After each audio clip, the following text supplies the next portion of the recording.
अस्सलाम वालेकुम। Welcome to my YouTube channel. मेरा नाम मोहम्मद कमाल है। उम्मीद है आप सब लोग खैरियत से होंगे। आज की वीडियो का मौजू है Korean business visa. Korean business visa कैसे हासिल किया जाता है और इसका क्या प्रोसेस है, इसके बारे में हम आपको तफसील से ब्रीफ करेंगे। साथ ही जिन दोस्तों ने अभी तक हमारे चैनल को सब्सक्राइब नहीं किया वो बराए हमारे चैनल को सब्सक्राइब कर लीजिए और घंटी के बटन को प्रेस कर दीजिए ताकि आने वाली हर वीडियो का नोटिफिकेशन उनको मिलता रहे। साउथ कोरिया एक तरक्की याफ्ता ग्लोबल बिजनेस और एशियन कंट्री है और इसको एशियन टाइगर के नाम से भी पुकारा जाता है। साउथ कोरिया में बिजनेस की बहुत अपॉर्चुनिटी है। दुनिया भर से लोग यहाँ पे बिजनेस के लिए आते हैं और कामयाब से बिजनेस कर रहे हैं। मैंने 30 साल के एक्सपीरियंस में मैंने आज तक कभी किसी ऐसे फॉरेनर को नहीं देखा जिसने यहाँ पे कोरिया में बिजनेस किया और नाकाम होकर चला गया हो। यहाँ पे बिजनेस की ग्रोथिंग इतनी ज़्यादा है, डेवलपमेंट इतनी ज़्यादा है, इंक्रीजिंग, कि लोग यहाँ पे बिजनेस को कामयाबी से करने के साथ साथ मुस्तकबिल में कोरिया की सिटीजनशिप भी हासिल कर लेते हैं। तो ऐसे काफ़ी बेशुमार लोग मैंने कोरिया में देखे हैं। अच्छा, कोरिया में क्योंकि आपने इन्वेस्टमेंट करनी है तो पहले आपका कोरिया में आना ज़रूरी है। अच्छा, कोरिया आने से मुतालिक आप ये समझ लीजिए कि पहले आपको विज़िट पे कोरिया आना पड़ेगा और उस सिलसिले में या तो आप एम्बेसी से रुजू करें, कोरियन एम्बेसी से उनसे बोलें कि भाई आप कोरिया में बिजनेस सेटल करना चाहते हैं और आपके पास ये पैसे भी हैं, आपकी या कंपनी पाकिस्तान में या इंडिया या बांग्लादेश जहाँ से भी आप ताल्लुक़ रखते हैं आपकी कंपनी है, तो वो आप उनको शो करें तो वो भी आपको C39 वीज़ा भी आपको प्रोवाइड कर सकते हैं। उस तरीके से भी आप कोरिया जा सकते हैं विजिट पे और फिर वहाँ पे अपनी कंपनी को ओपन करने के लिए सारे प्रोसेस कर सकते हैं या आप हमसे करवा सकते हैं। और दूसरा तरीका ये है कि या ऑलरेडी अगर आप अपनी कंट्री में बिजनेस कर रहे हैं कोरिया से, कोरियन कंपनीज हैं, तो आप उनके इन्विटेशन पे उनसे इन्विटेशन लेके भी कोरिया आ सकते हैं। या आपका कोई कोरिया में जानने वाला है जो बिजनेसमैन है या रेजिडेंट है या नेशनल बंदा है, उससे भी आप इन्विटेशन मंगा के कोरिया आ सकते हैं, क्योंकि कोरिया आना आपका ज़रूरी है। कोरिया आएंगे तो प्रोसेस आसानी के साथ हो जाएगा। अगर आप हमें भी अथोराइज कर देंगे और हम भी आपके बिहाफ में अगर कंपनी बनाएंगे और ये प्रोसेस को करेंगे तो उसमें थोड़ा टाइम ज़्यादा लग सकता है। बेहतर ये कि आप कोरिया में मौजूद होंगे तो विद इन 10 डेज 20 डेज़ के अंदर आपकी कंपनी ओपन हो जाएगी और इमिग्रेशन में प्रोसेस भी आपका शुरू किया जा सकता है। अच्छा, अब जब आप कोरिया पहुंच रहे होंगे तो आपको एक बात और ख्याल रखनी पड़ेगी अपने मुल्क से, चाहे पाकिस्तानी हो, चाहे आप इंडियन हो या बांग्लादेशी हो, अपने मुल्क से आपको मेडिकल सर्टिफिकेट लेके आना होगा। मेडिकल सर्टिफिकेट किसी अच्छे हॉस्पिटल से जो उनके कंसर्न है एम्बेसियों के, उनसे आपको मेडिकल सर्टिफिकेट लेकर आना पड़ेगा। और वो मेडिकल सर्टिफिकेट आपको 48 आवर्स का यानी कि 48 घंटे पहले तक का इशू होना चाहिए कोरिया से पहुंचने से पहले। और आजकल क्योंकि जैसे कोरोना वायरस का जो सिलसिला चल रहा है उसमें आपको कोरोना वायरस के जो चेकअप है वो सारे करा के मेडिकल सर्टिफिकेट भी आपको लाना पड़ेगा। और दूसरी सूरत में जो फैमिली रजिस्ट्रेशन है, यानी कि अगर आप शादीशुदा हैं तो आपकी जो वाइफ हैं या बच्चे हैं जो भी हैं उनकी रजिस्ट्रेशन की जो FRC या फैमिली रजिस्ट्रेशन सर्टिफिकेट कहलाता है वो आपको अपने मुल्क से लाना पड़ेगा। अगर आप गैर शादीशुदा हैं तो फिर आपके बहन भाई या वालिदैन वगैरह सारे उसमें शो होंगे, वो फैमिली सर्टिफिकेट आपको लेना पड़ेगा। और एक पुलिस कैरेक्टर सर्टिफिकेट जो कंप्यूटराइज आजकल पाकिस्तान, इंडिया, बांग्लादेश से इशू होते हैं, पुलिस कैरेक्टर सर्टिफिकेट वो आपको लेकर आने होंगे करंट। तो ये 3 चीज़ आपको अपने मुल्क से लेकर आनी है। पासपोर्ट आपका वैलिड होना चाहिए। अब आप कोरिया पहुँच गए।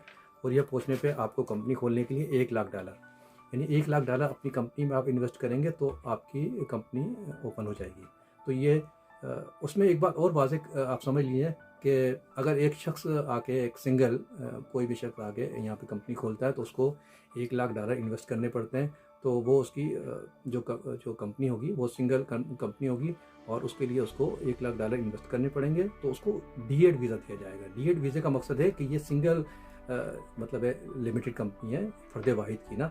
और अगर एक से ज़्यादा अफराद अगर बिज़नेस करेंगे, मतलब 3 बंदे हैं वो बिज़नेस करना चाहते हैं, पार्टनरशिप करके एक कंपनी बनाना चाहते हैं कोरिया में, तो उनको पर हेड के हिसाब से $1,00,000 के हिसाब से $3,00,000 इन्वेस्टमेंट करने पड़ेंगे। तो इस तरीके से उनका वीज़ा होगा D9 वीज़ा।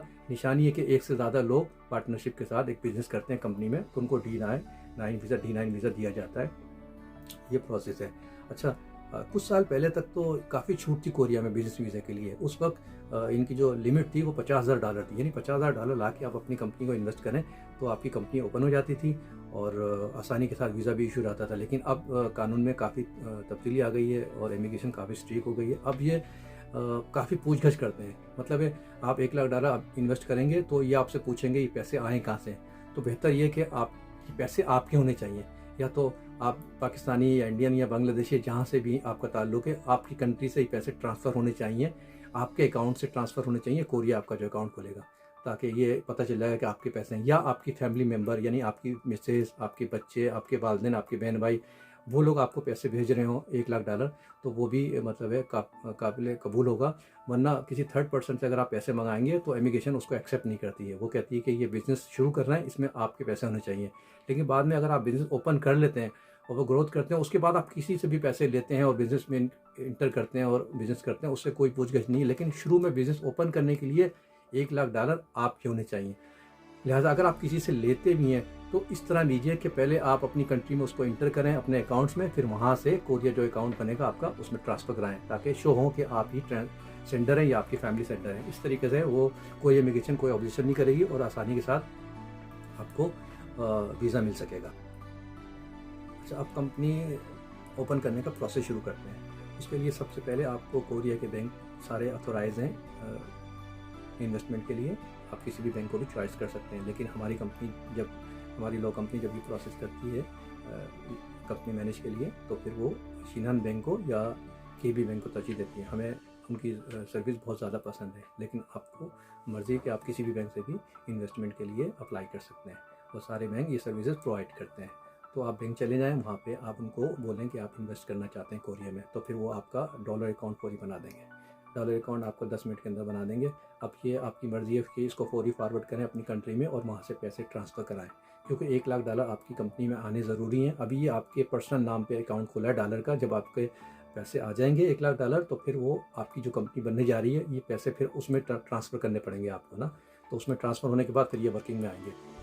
अच्छा, $1,00,000 आपको अपनी जो कंपनी में इन्वेस्ट करने हैं, उसके लिए ज़रूरी नहीं कि 1 लाख ही जो है ना वहाँ से ट्रांसफ़र किया जाए। आप उसको किस्तों में भी ट्रांसफ़र कर सकते हैं। जैसे हर कंट्री के अलग रूल होते हैं, ये बैंकिंग रूल जो होते हैं, आप उसको 25-25 के 4 दफ़ा भी उसको ट्रांसफ़र कर सकते हैं वहाँ से, और 50-50 की 2 भी कर सकते हैं, या $1,00,000 डायरेक्ट भी ट्रांसफ़र कर सकते हैं। जैसे भी आपकी कंट्री में सहूलत है। मतलब कोरिया में $1,00,000 इंटर होने चाहिए आपके अकाउंट्स में, तभी एक प्रोसेस को आगे बढ़ेगा।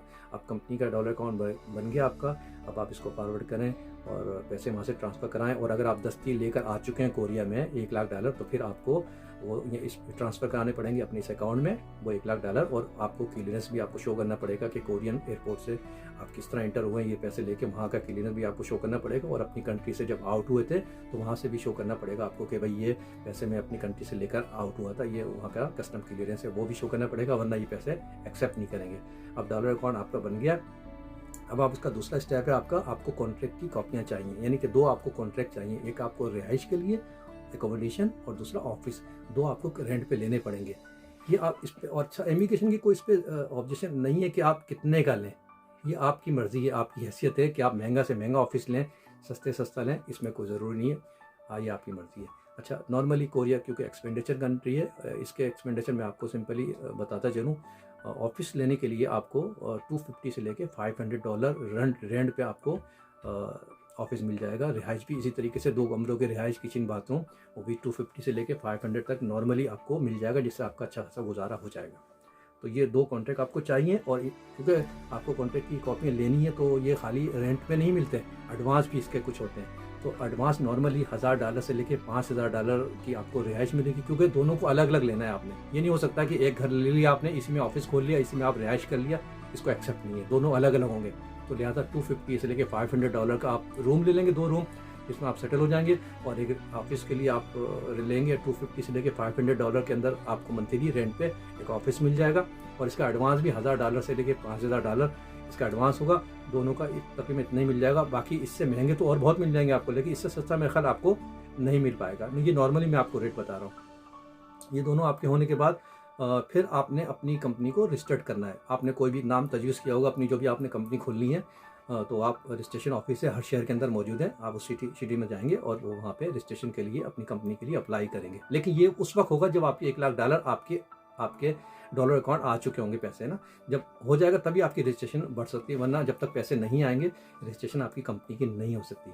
अब आपके समझ लो पैसे आ गए हैं, तो आपकी रजिस्ट्रेशन ऑफिस में जाएंगे, तो वो वहाँ की रजिस्ट्रेशन ऑफिस की गवर्नमेंट की जो फीस है कोरिया की, वो समथिंग $2,000 आपके अखराजात होंगे। वो वर्किंग डे में 3 से 5 दिन या वीक के अंदर वो लाइसेंस आपको इशू कर देंगे। एक्सपोर्ट इंपोर्ट लाइसेंस होगा, उसमें आपको हर तरह से इजाज़त है कि आप इंपोर्ट एक्सपोर्ट जो भी कर सकते हैं, वो आपकी कंपनी का लाइसेंस इशू हो जाएगा। वो उस पर तकरीबन $2,000 का खर्चा होगा। उसके बाद मज़ीद एक्सपेंडिचर जो होगा वो, जैसे उसके बाद जो प्रोसेस है, आपके पैसे भी आ गए, आपकी कंपनी भी खुल गई, फिर इमिग्रेशन में आपको पेश होना होगा वीज़ा अप्लाई के लिए। तो वीज़ा अप्लाई के लिए आपकी जो एलियन कार्ड और उसके वीज़े की जो चार्जेस है $130 समथिंग उसकी चार्जेस आपको लगेगी, जो इमिग्रेशन की है, जिस पर इमिग्रेशन आपका प्रोसेस लेगी और फिर वो इन्वेस्टिगेट करेगी आपके डॉक्यूमेंट्स को, आपके डॉलर्स अकाउंट को, आपकी ऑफिस को देख के, तो फिर वो आपको महीने के अंदर विदिन 2 मंथ के अंदर वो आपको D8 वीज़ा, क्योंकि अगर आप सिंगल कंपनी होगी, फर्द वाहिद की होगी, तो D8 वीज़ा इशू हो जाएंगे। अगर आप पार्टनर के साथ कर रहे होंगे तो D9 वीज़ा इशू हो जाएगा। जब D9 एलियन कार्ड आपका मिल जाएगा आपको, तो फिर आप अपनी फैमिली को, फैमिली से मुराद है आपकी वाइफ और आपके बच्चे, उनको भी आप स्पॉन्सर कर सकते हैं। वो भी F3 वीज़ा लेकर अपने मुल्क से आके आपके साथ रह सकते हैं। और उनको एजुकेशन, क्योंकि कोरिया में एजुकेशन प्राइमरी से लेके हाई स्कूल तक फ्री है, कोई चार्ज नहीं है, कोरियन के लिए भी और फॉरेनर के लिए भी। तो आपको कोई टेंशन की ज़रूरत नहीं कि आपके बच्चों की एजुकेशन पे आपका एक्सपेंशन ज़्यादा आएगा, कोई ऐसी प्रॉब्लम नहीं है। कोरिया में एजुकेशन हाई स्कूल तक फ्री है। आप अपने बच्चे को स्कूल भेज दीजिए, वहाँ पे वो हाई स्कूल तक फ्री गवर्नमेंट प्रोवाइड करती है विद फूड के साथ। बच्चे वहाँ पे आपके इजीली फ्री पढ़ सकते हैं और आपके साथ वीज़ा उनका प्रोसेस चलता रहेगा। ये वीज़ा आपका इंशाल्लाह अल्लाह करे आप बिज़नेस में कामयाब हो तो फिर आइंदा आप इसको रेजिडेंट वीज़े पे या नेशनलिटी पे कन्वर्ट करा सकते हैं। तो उस सिलसिले में कभी भी आपको कोई परेशानी हो, आप हमसे रब्ता कर सकते हैं। हम इंशाल्लाह आपको मशवरा भी देंगे और आपका प्रोसेस भी होना होगा तो इंशाल्लाह वो भी करेंगे। कोरियन बिजनेस वीज़ा लेने से पहले आप किसी भी तरक्की याफ्ता मुल्क का वीज़ा लेना आपके लिए आसान ना होगा, लेकिन अगर आपके पास कोरिया का बिजनेस वीज़ा है तो आप किसी भी बड़े मुल्क, चाहे वो अमेरिका, बरतानिया, कनाडा, ऑस्ट्रेलिया, जापान ही क्यों ना हो, आपको बआसानी वीज़ा मिल जाएगा और आप आ जा सकेंगे। उम्मीद है आपको कोरिया बिजनेस वीज़े से मुतालिक जो हमने डिटेल आपको प्रोवाइड की है, उम्मीद है कि आपको सही तरह मालूमात हो गई होगी। मज़ीद आप कोरिया में अगर हैं या कोरिया में आना चाहते हैं, कोरिया में बिजनेस सेटल करना चाहते हैं, कोरिया का कोई वीज़ा का कोई प्रॉब्लम है, तो आप मुझसे कभी भी रजू कर सकते हैं। हम कानूनी मशवरे फ्री प्रोवाइड करते हैं और उसका प्रोसेस भी अगर आप चाहें तो हमसे करवा सकते हैं। लिहाजा अगर किसी किस्म का वीज़ा प्रोसेस करने में और कोई परेशानी हो तो आप हमसे रजू कर सकते हैं। डिस्क्रिप्शन में हमारा कॉन्टेक्ट नंबर मौजूद है, आप और फेसबुक का लिंक भी मौजूद है, वो भी आप देख सकते हैं। और इंशाल्लाह अगली वीडियो तक के लिए इजाज़त और खुश रहें और अपना ख्याल रखें। अल्लाह नेगेबान, खुदा हाफिज़।